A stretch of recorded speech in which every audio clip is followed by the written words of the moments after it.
Une célébrité va faire son entrée en Europe pour la première fois. Son nom a été inspiré par cette chanson des Beatles.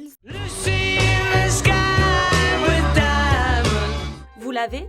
Lucie l'Australopithèque, la plus connue au monde, est exposée depuis le 25 août au Musée national de République tchèque. C'est une première.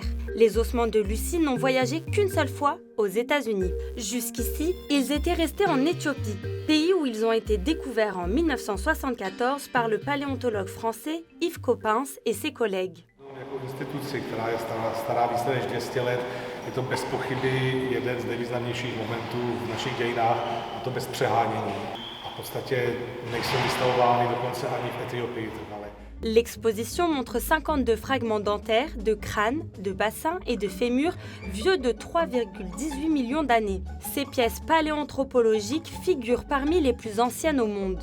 Aux côtés de Lucie, les visiteurs pourront également découvrir le squelette quasi complet de Selam, le plus vieil enfant du monde.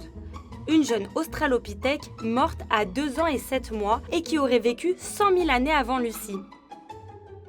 What makes this exhibition truly historic is Lucy and Selam, members of Australopithecus afarensis family, are being displayed together.